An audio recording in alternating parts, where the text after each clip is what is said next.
Hi everyone, it's me, Sandy Cruz of Sandy K Nutrition, Health and Lifestyle Queen. For years now, I've been bringing to you conversations about wellness from incredible guests from all over the world.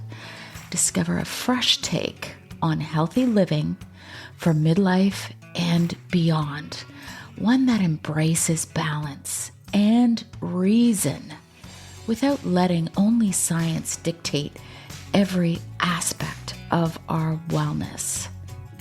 Join me and my guests as we explore ways that we can age gracefully with in-depth conversations about the thyroid, about hormones, and other alternative wellness options for you and your family. True wellness nurtures a healthy body, mind, spirit, and soul. And we cover all of these essential aspects to help you live a balanced, joyful life. Be sure to follow my show, rate it, review it, and share it. Always remember, my friends, balanced living works. Hi everyone, welcome to Sandy K Nutrition, Health and Lifestyle Queen. Today with me, I have a special guest. Her name is Tara Bonner, and we are going to talk all about neuroplasticity, what it is, how important it is as we age, and more. It's going to be a great discussion. I'm really excited that I was asked to speak at a free online event. It is called the Reverse Aging Summit, with some amazing speakers coming on May 30th. That's when the online free event starts. I'm going to have a link in this podcast description for you to go and sign up. Be sure you don't miss it. It's free, and there are some incredible speakers on this panel, so I would love to see you there. June 16th, I am kicking off my summer reboot series. I'm going to be bringing to you 12 episodes that I have recorded in the last little while that are incredible episodes that I feel deserve even more attention than they already received. These are really popular episodes, and I'm going to start it off with my episode with Jen Couch of Sober Sis, because how many of you people out there drink too much and party too much in the summer?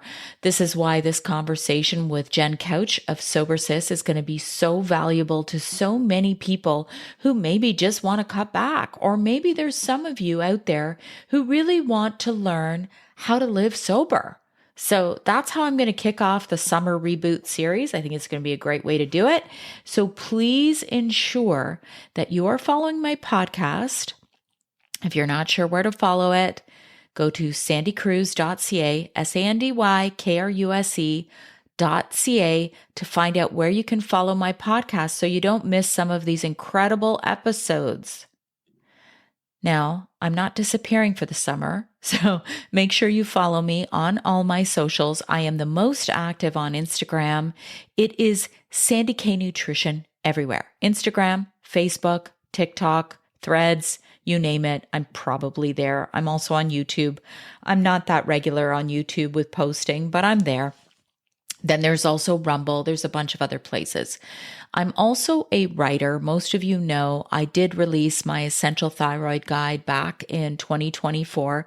It is a simplified guide just to help those who want to understand from a non-clinical standpoint how to keep your thyroid gland healthy and thriving. Most of you know I had thyroid cancer in 2011, lost my thyroid gland right during perimenopause, and I talk a lot about how to keep the thyroid gland healthy during menopause, perimenopause. I mean, I don't have a gland, but I still have medication that controls the gland, so this is why it still applies to me. But follow me on Substack. I have my new podcast there called Think About It, and it's a short form podcast where I just come to you, each week with an episode to just help you think about your health as it pertains to you personally. There's so much unauthentic content out there with, all these big health influencers. You just don't know who to trust. So I always say, trust yourself. And I write a lot about this. Go to sandycruz.substack.com to join if you want full access to all of my content. I think it's like $8 a month to support me as a writer and as a practitioner and as a podcaster. So, I don't think it's a lot to ask, but I do provide free content as well. So it's sandykruse.substack.com. Follow me there. The very last announcement is I am going to ask you to rate and review and share my content. So if you're on Instagram, if you share my content in your stories, it helps me to gain new followers, new people to my content, which is primarily all free, just to help you think about your wellness in a different way. I also have amazing guests every week on my podcast. So this helps me when you share my content. The second thing that really helps is to rate and review. So I know on Spotify they have that option, and on Apple for sure, where you can actually review with a few nice words. That goes so far, you guys, just to help keep me going in the space and help me to keep getting amazing guests each and every week. I think I hit 5 years of my podcast in February. I'm going to keep going because this is my passion. And for me, it's always passion over profit. So now let's cut on through to this amazing episode all about neuroplasticity. Hi, everyone. Welcome to Sandy K Nutrition, Health and Lifestyle Queen. Today, my guest is Tara Bonner. She is a Chief Neuroeducation Officer, and she inspires audiences to think differently about the brain and its capacity to change. Tara has spent nearly 20 years bridging the gap between neuroscience and education. An experienced educator, leader, consultant, and speaker, Tara collaborates with educators, leaders, and advocates worldwide. She can demystify common misconceptions in learning and discuss how neuroplasticity has the potential to reshape education as we know it. And today, Tara and I are going to talk about neuroplasticity, but we're going to actually talk about it as it relates to the aging brain. And I know that most of you who follow me are, probably over 40 or so. A lot of women follow me, and a lot of women going through menopause, perimenopause. And hey, there are things that happen even younger to our brains. But for this conversation, we're going to talk about how we can support neuroplasticity as we age and as our brains age. And with that, welcome, Tara. Thank you so much for coming. Lovely to be here, Sandy. I'm excited to dive into this. Me too. So you have to let us know what your background is and Sure. why you got into this field. Sure. Well, as you mentioned, I come from a teaching background, a fairly traditional teaching background where I helped students learn. I worked in different schools. I actually worked in different countries, different types of schools, different types of classrooms, different types of learners. But I was always drawn to uh, the same learner, the same type of learner. And these were learners who were struggling.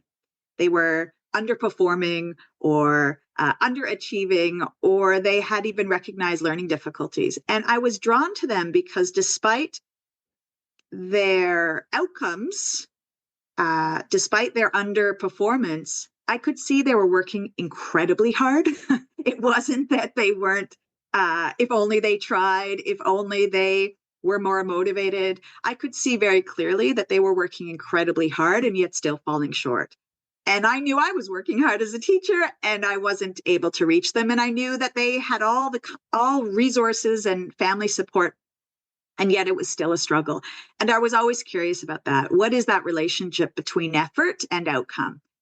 And it wasn't until almost, 20 years ago now that I came across a very different way of understanding learning and understanding the educational system, which is a neuroeducational perspective, that the brain is responsible for how we learn and why we struggle to learn, and that our brains can actually be harnessed to improve that learning experience. So that really was a pivotal moment in my career and frankly in my personal pedagogy, to understand what is the role of the brain in our day-to-day experiences, in our learning, our performance, and our health, our mental health, our physical health.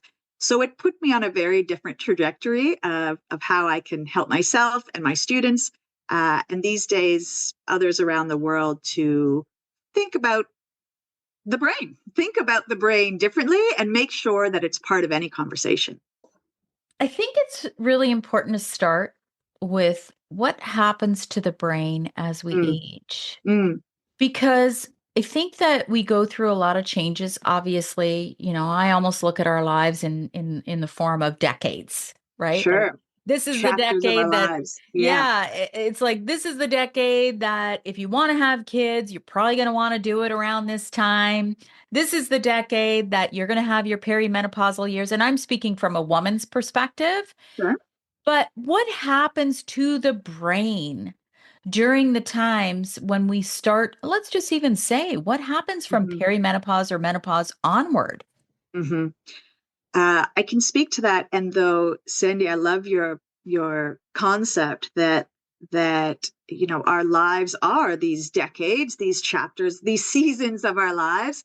And I will say the brain is uh, a pretty is a main character throughout all of those different stages. And you hear that, right? You hear the teenage brain, or the pregnancy brain, or the menopause brain, or the senior brain. It's somewhat they're casual comments, but what we're talking about here are these different stages of our lives, or these different periods of our lives where it's clear that the brain is, or we are not operating optimally.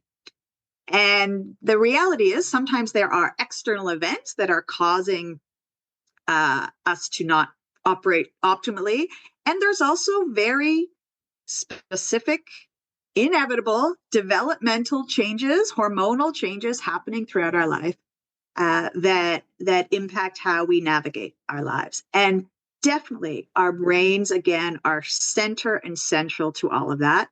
And to your point, of course, it's naturally, developmentally expected that throughout our lives, and particularly when we hit probably 40 or 50, our brains start to get weaker.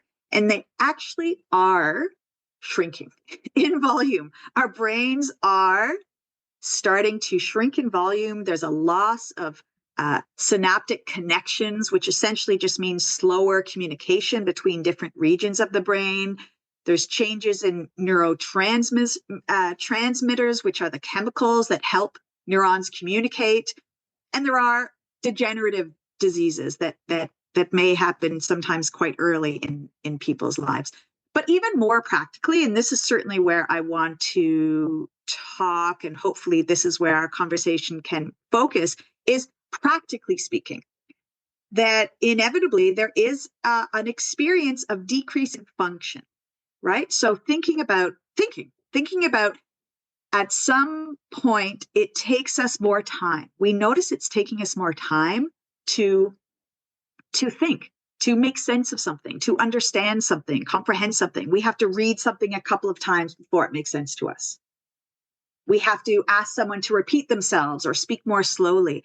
That is our processing speed decreasing. There's a specific cognitive function, cognitive process in our brain that it's like the light bulb that goes off in our heads when we understand something, and the functionality of that function, of that process, is decreasing as we age. There's also changes in memory, of course, not remembering new information, or someone's just told us their name and we can't remember it, or where have we left our keys, or can we keep track of multiple pieces of information?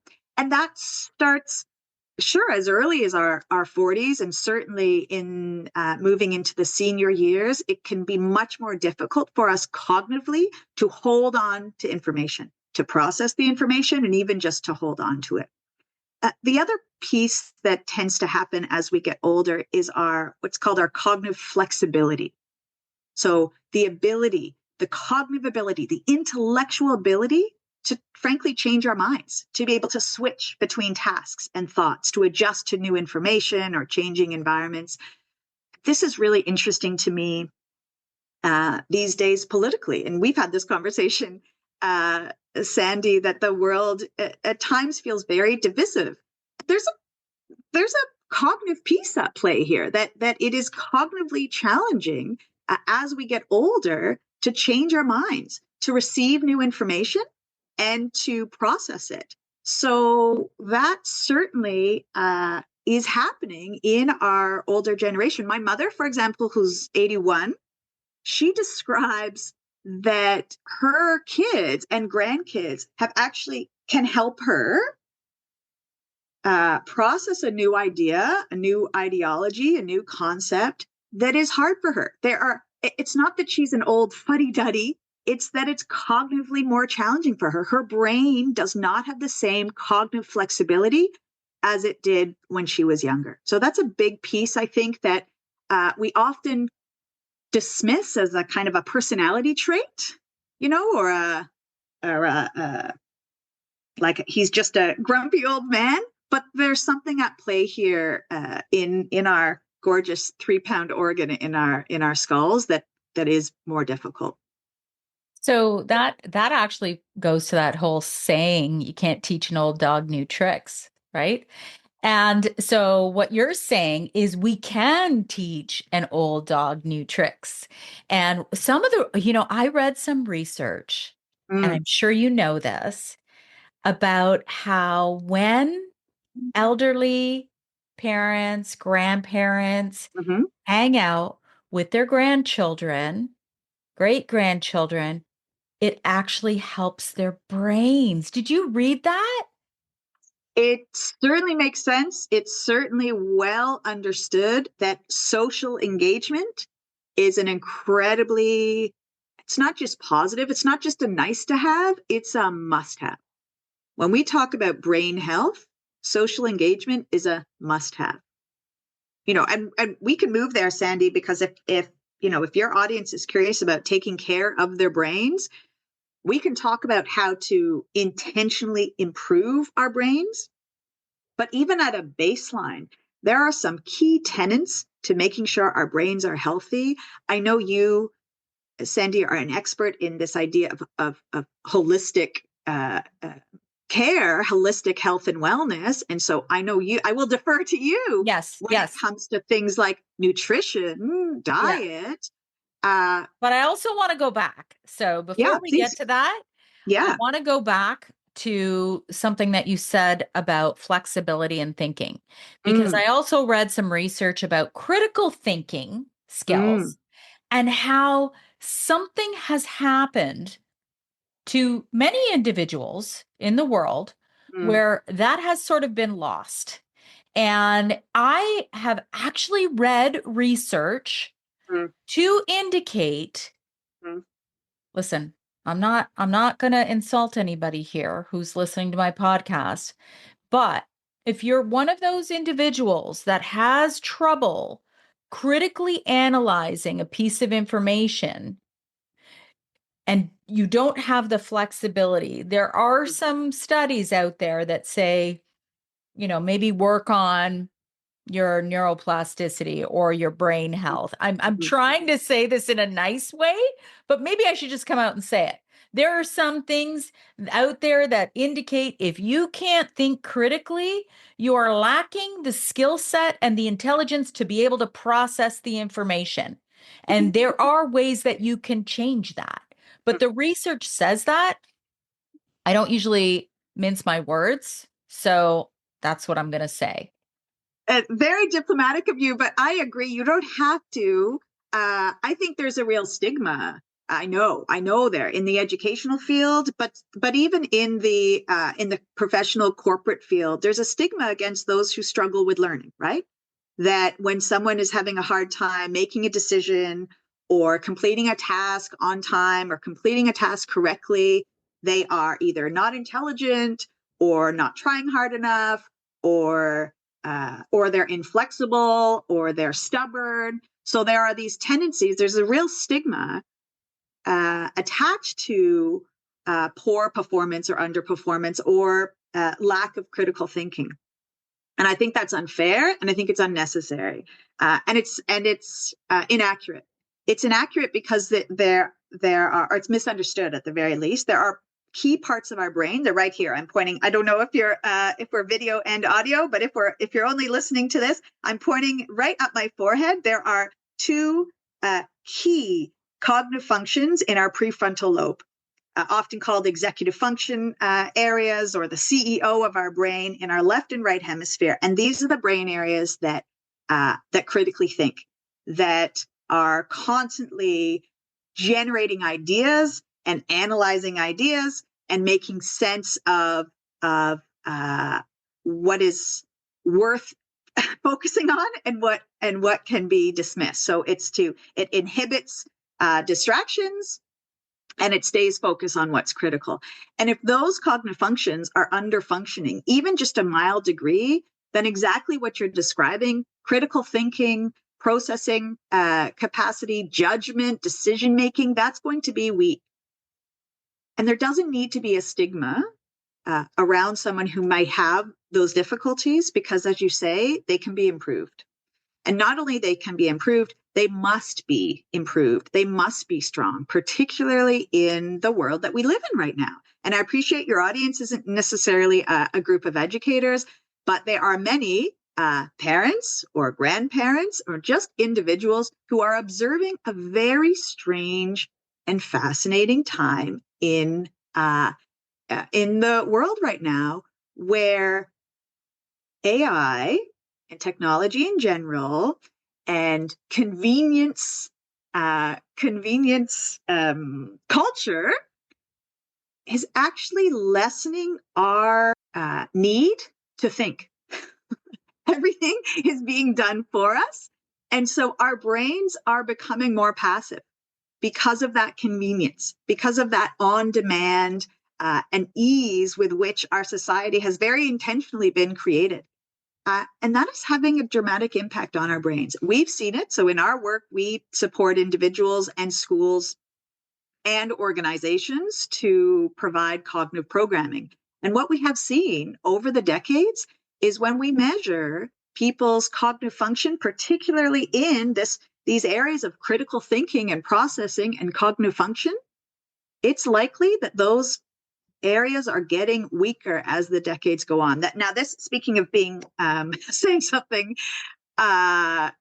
dramatic or fatalistic, I mean, it's relatively small sample sizes we're looking at in the hundreds, not in the tens of thousands, but it stands to reason that the more convenient and automatic the external world is becoming, it really behooves us to make sure that we don't lose the opportunity of staying cognitively active ourselves, because it will affect our brain function, even structurally. I think you just answered one of the problems of the world right now. Sure, why Like, not? no, but Uh, think about it. on your If you average Wednesday. I if you think about it, what you're saying makes a lot of logical sense. So I'm saying we're seeing a lot less of the ability to really critically think and analyze. And I'm speaking about adults. So I'm Mm, not talking about children who are born with some certain developmental sure. issues or anything Hmm. like that. I'm talking about people who are just very, very unable to see things on a broader scope, to Mm, analyze the information. So, what I am seeing is that it's almost like everything is handed, just what you said, it's handed to us on a silver mm, platter without thinking mm. about it. On a And silver you, screen. yeah, on a silver A screen. little. Right. Yeah. And I am a 1970 baby. I grew up in the era where if I wanted to do a paper on whatever it is that I'm researching, I'd have to scour through, Hmm. I don't know how many Encyclopedia Britannicas that were Hmm. on the Hmm. shelves, but Hmm. I had to work so hard for that information. Yeah. That's making my brain work. I Yeah. still do that. Yeah. And I will see, Tara, people will go on social media and they will look at that 30-second clip from somebody who's labeled an expert Mm, and who is just simply reciting one research article. And they'll go, nope, mm, this is how it is. I mm, saw it from so and so. I'm like, no, no. mm, You need to look at a number of research articles. You need to look at personal resonance. You need to look at, and I'm speaking about health for ourselves. mhm, We need to mhm, look within as well as what we're seeing externally, but people are not used to that anymore. We're used to getting everything handed to us. So that is a big thing for people to take away is that work for the information. It's good for your brain, right? It absolutely is.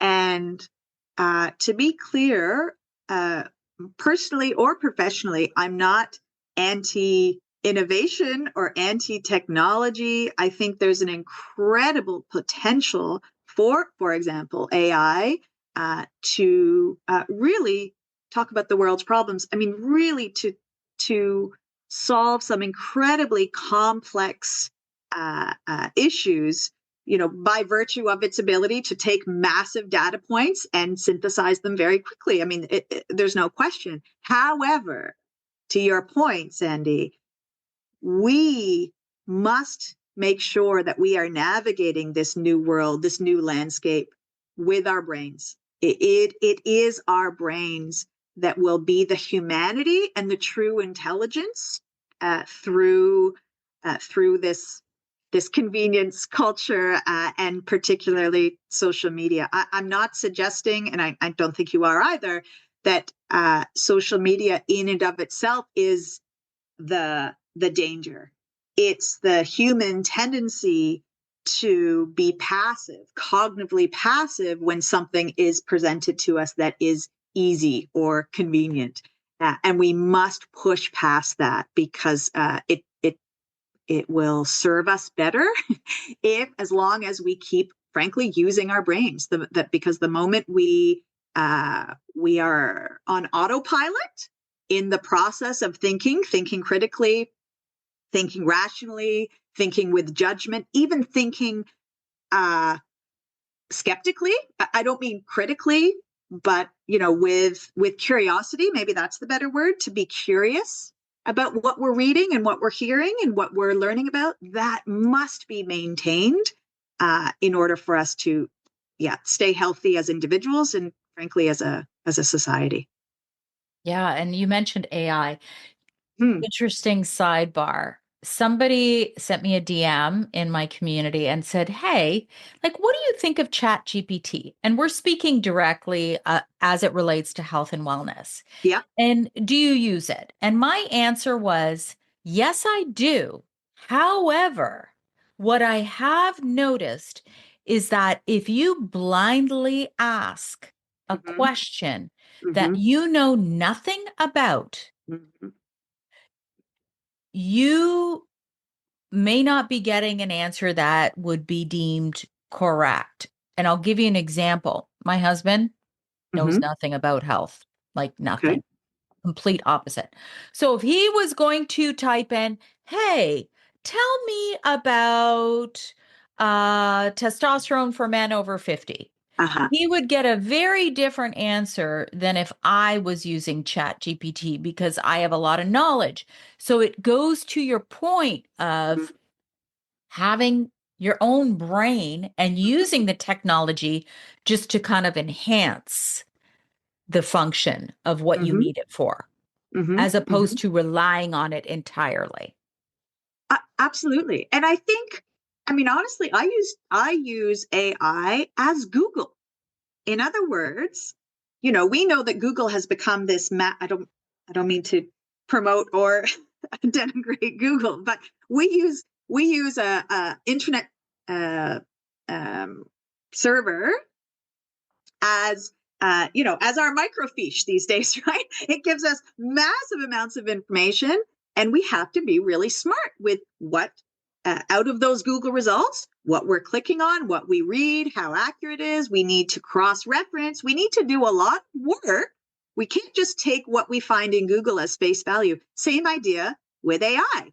It's absolutely impressive because it can, again, it can take massive amounts of information and give you a bit of a summary about that in detail, but it's still prone to errors, and it still requires our critical thinking.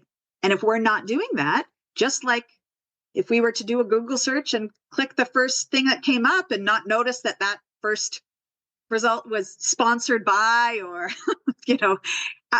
we have, it's no different. I actually don't see it as being any significantly different than frankly perhaps even the last few decades since the written word. Since the written word, even Encyclopedia Britannica, even microfiche, we have to do the work cognitively, intellectually, to problem solve, to make sense of it, to think independently, to adapt to new learning, to talk about it with people who, that's one of the things that there's really interesting research about how important it is. You mentioned social life, but maybe talking to people that don't have the same opinion as you, maybe hearing other people's points of view so that you can stay cognitively flexible. I'm not saying to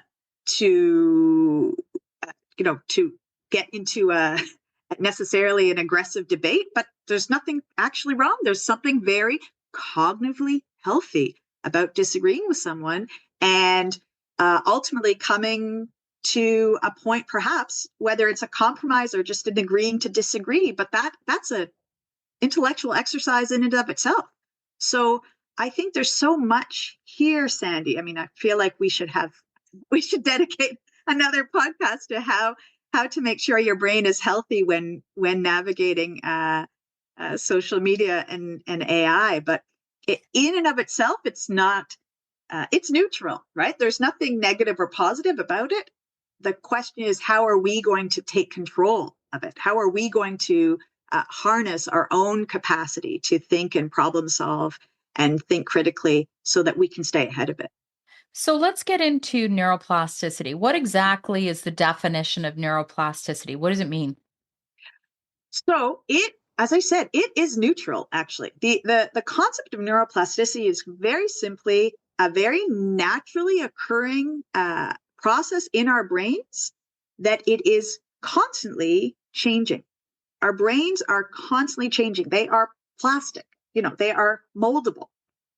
They grow new dendrites, new neurons, they grow new connections between and within processes of the brain. So very simply put, neuroplasticity is our brain's capacity to change. And it does it throughout our lifetime. And it can be for good or for evil. In other words, our brains can neuroplastically respond to chronic stress, to trauma, anything that we experience repeated exposure and practice to can change our brains. I'll say that again. Anything that gets repeated exposure and practice within can change our brains. Okay, what does So think stress about do, Tara? Talk to exactly. us about stress. So stress can absolutely change at a very level. It can change temporarily. So when we are stressed, our cognitive function decreases. Again, even temporarily. And we all know that feeling, right? If we're not on time, why is it that when we're late for something, we can't find our keys?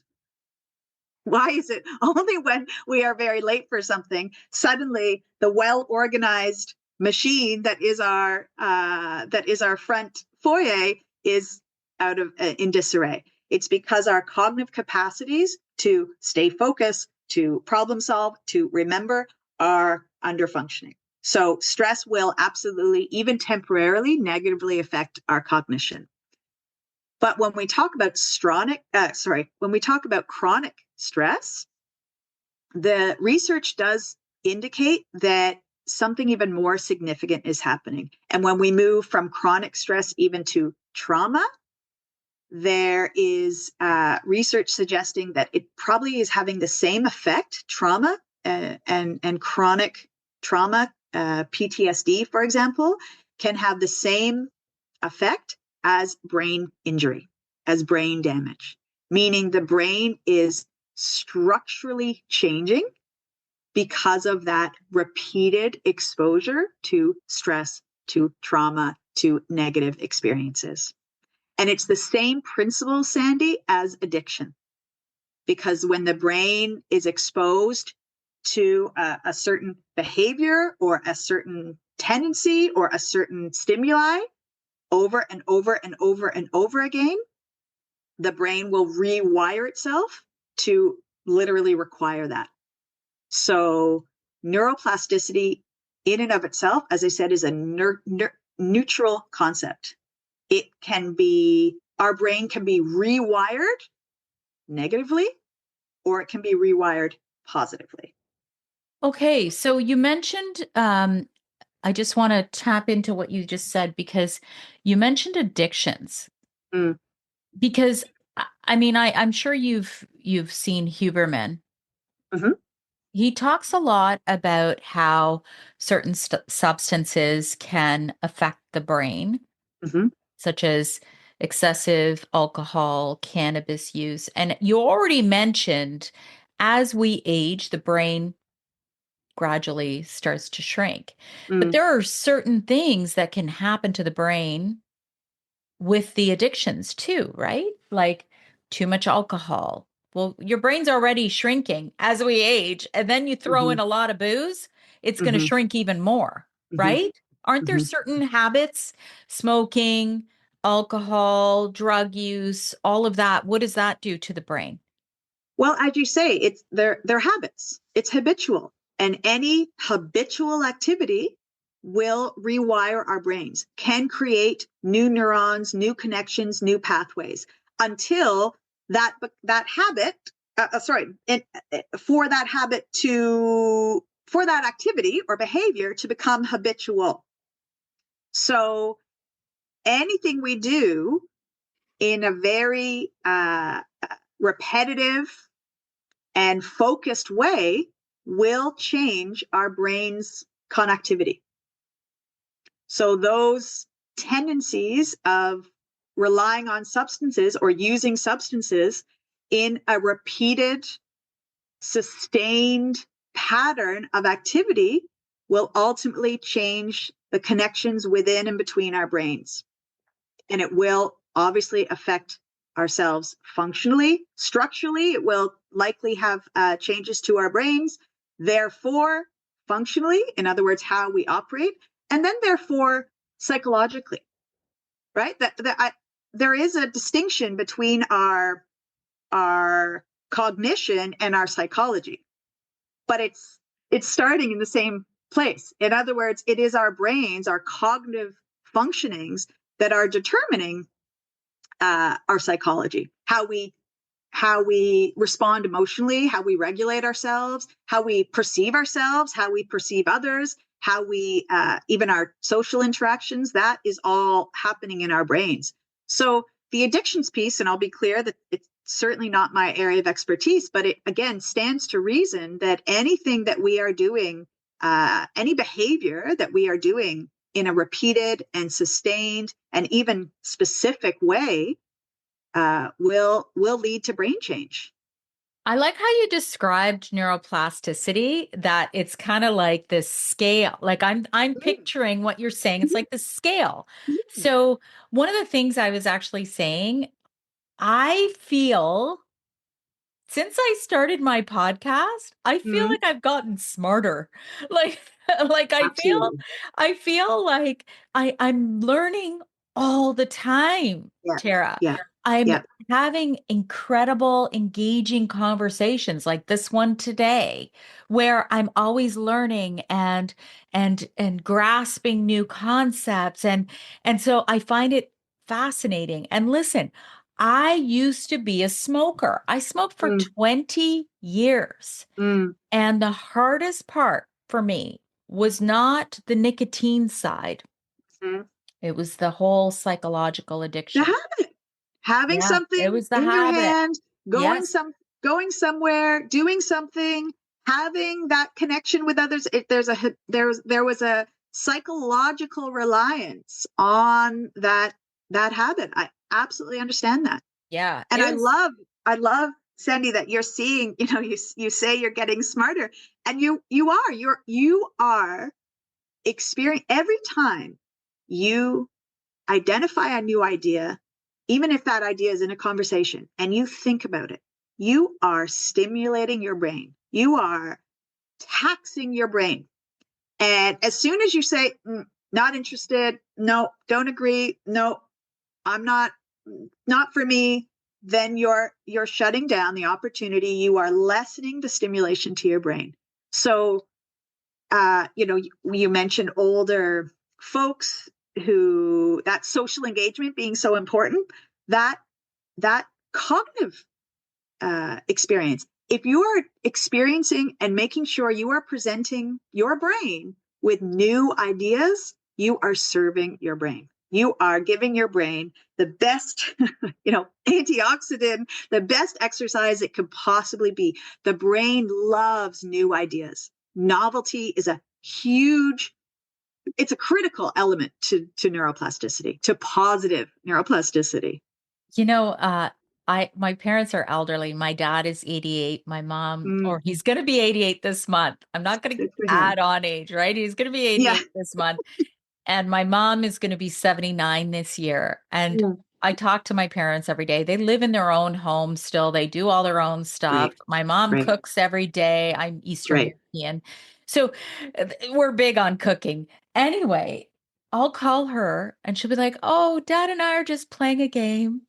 Or, dad and I are just Right. going for a walk. Dad's gone for a bike ride, and Right. I look at them and I'm like, wow, like they are a perfect example of a Yeah. couple that is doing all they can Yeah. to really help their brains age well. And it Yeah. doesn't matter what their genetics might be. It doesn't matter that, somebody may carry the ApoE4 gene or whatever.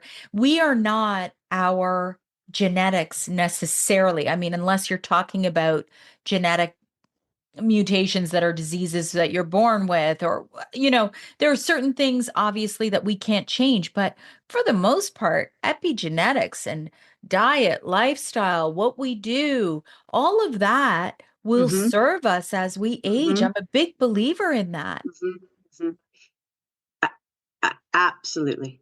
I mean, we are not. Uh, we absolutely can create our destinies. I mean, we know that intuitively, of course. I mean, there's a lot. There's far too many.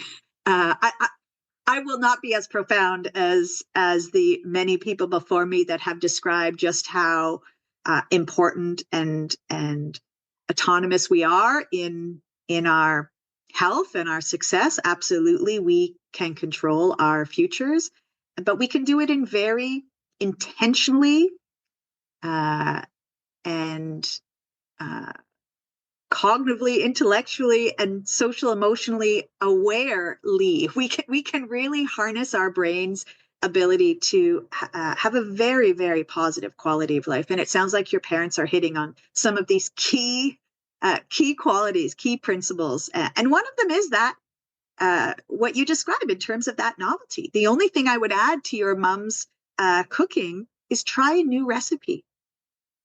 You know Is what? It's funny that you say that because we will talk about what we're cooking tonight because her and Yeah, I we consider ourselves home chefs. And she'll great. be like, "What are you making?"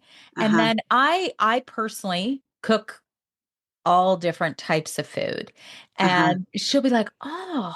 I like that. I'm going to try that next time. How do you Good do for it? her. So she's very open to trying new things, which is great. Like, Good I for mean, her. I'm just very impressed with my parents overall. I just would love Well, to and it sounds emulate. like you're playing a key role there too, because it's very common for when I say the aging brain, people who are moving into their senior years, it's very common and very natural to, the concept of retirement is taking it easy. So that it makes perfect sense that there's a tendency to kind of sit back and adjust and take it easy. And I'm here for that. Absolutely. There's no reason why, after, decades of working hard, uh, in your professional life, you can't enjoy things, but that make sure that enjoyment is still fresh and new and stimulating. So you said, travel, for example, really stimulating. Why? Because you are having to problem solve every second of every moment of your travel time, of making sure you get to the train on time, of looking at a menu of food that you've never seen before, of trying to communicate with someone who speaks a different language, of even just getting out of your comfort zone. That is cognitively stimulating. So if we talk about novelty, keeping things fresh and new is a huge benefit to our brain's health. And also what we call effortful processing, make sure it's a little hard, making sure because if the task is too easy, if life is too easy, your brain's on autopilot. Your brain is not being stimulated. So give yourself the credit you deserve to work a little bit. So to increase the demand of that task, even just a little bit, with a new recipe, with a new puzzle, with a new dance move, someone learning how to dance, introduce a new element and make it a little challenging enough so that your brain is actually benefiting. What are signs, I guess signs that maybe we can, we should maybe, I don't like to use the word should. A good friend of mine, she's like, people walk around shoulding Uh, people a little too much. So let me put it in a different way. What do mm, we need to look for mm, as we're aging mm, that we could do more to improve on a positive level the mm, neuroplasticity in our brains? mm. I think I have two thoughts. One, which is, again, I will defer to you and other experts in the field of a strong body. In other words, all of the tenets that make our body strong are serving our brains. So, nutrition, as you mentioned, diet is huge, sleep is massive. Sleep is where our brain recovers and repairs. Social engagement is incredibly positive. Physical activity also massively important for our brains. We talk about, that being uh, uh, lately, there's a lot of recognition that movement, as long as we are moving, our bodies are thanking us. It's the same for our brains. Our movement, physical activity, particularly really hit activities, so really intensive and short activities, that's blood flow to the brain, that's stimulating neural growth and connection. So all of these, again, it feels almost old fashioned, but make sure you're exercising, make sure you're eating well, make sure you're sleeping well, make sure you're staying socially engaged. And something else you've mentioned is stress management. So for sure, if we can lessen the stressors in our life, or make sure we're handling them, make sure we are facing them head on, uh, and developing tools to manage our stress, like yoga, meditation, exercise, again, therapy if necessary. So keeping our stress management in check is only good for our brains. And of course, the other is cognitive, intentional, purposeful cognitive stimulation. So there are programs, and my organization is one of them, that has cognitive programming. So brain exercises that have been proven to improve critical thinking, processing speed, working memory, all of these key elements of our intellectual activity. So I don't think I'm sharing anything too inspired. If we're taking care of our brains is very similar to taking care of our overall wellness. Okay, so what are signs that I would need something like this? Like, am I going to be more forgetful? I'm only 55. Like, what are the signs? Yeah, so When should it's a, I be concerned? so Sandy, I would argue that we shouldn't wait for that. And I know, again, almost intuitively, you and your audience are motivated when we talk about health and wellness, this idea of preventative. Mm-hmm. So I would argue that our brain's health uh, should be part of our daily health and wellness. You wouldn't uh, avoid taking care of your body or your teeth or your skin. On a day, we have these daily habits that we're making sure we're taking care of ourselves.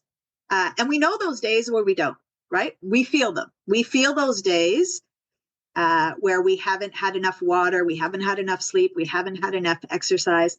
Now, it probably is the case that our brains are so robust, we might not notice when there's a day or two that we're not taking care of it. However, there's two reasons why that's the case. One, because in fact, our brains are really always working. Our brains are never, this idea that we're only using 10% of our brain. Absolutely everything we do is requiring pretty constant brain activity. But cumulatively, as the days and the weeks and the months and the years go on, if we're not taking care of our brains, there likely is, as you noted, there's going to be a point where we are noticing some decreased function. We don't have to wait for that. In fact, I would always strongly recommend, again, we all have a brain and we have it from the moment we're born. So let's take care of it. Mm-hmm. So certainly the idea of just recognizing that your brain health is as important as any other aspect of your health and wellness. And for sure, as we get older, particularly if you do see even tiny tendencies of memory or cognitive flexibility or that processing speed, to consider, again, intentionally working your brain or improving your brain is a good idea. Yeah, yeah.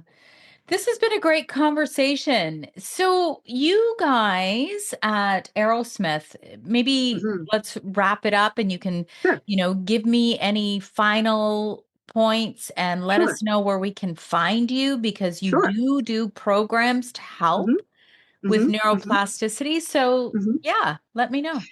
Sure. So, yes, we have. So, you and I are both in the Toronto area. There is a flagship location that offers cognitive programs to children, to teens, adults, and seniors. There's online programs and there's in person programs. We're in Midtown Toronto. And the program also is available in organizations around the world. So there are organizations, be it schools or community centers or private or public organizations that provide cognitive programs to their communities. The best way I could suggest finding one of those is just popping onto our website. It's Aerosmith, not the band, but the bow and arrow. So ARROWSMITH, aerosmith.ca.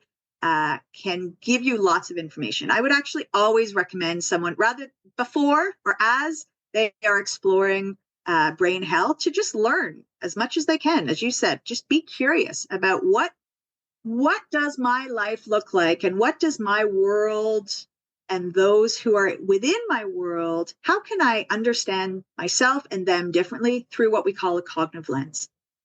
What's happening in our brains when I am frustrated, when I am confused, when I am forgetting something? What's happening in the brains of my spouse or my parent or my child when they seem to react or respond in a certain way? What's the underlying cognitive element happening there? So that's for sure our website, but even in general, to be kind of curious about how our brain plays a role in our day-to-day activity and our well-being. And if there's an opportunity to strengthen it or a motivation to really improve some parts of your brain, there's providers around the world that offer cognitive programming to their own communities. So all around the US and Canada, Australia, New Zealand. Just thinking about how wide your audience might be in Spain, Switzerland, And Malaysia, I'll have the link in the show Indonesia. notes. The link will be in the show notes as well. Great, So that anybody who's listening will be able to find you through the links. great. Yeah, This has been great. Thank you so much, Tara. I really appreciate you. I really enjoyed our chat. You got me really excited for the rest of my day to think about all the possibilities of health and wellness and where we can go with it. Great. Thank you, Tara. I hope you enjoyed this episode. Be sure to share it with someone you know might benefit.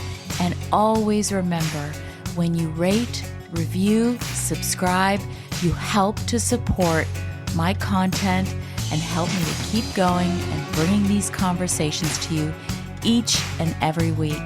Join me next week for a new topic, new guest, new exciting conversations to help you live your best life.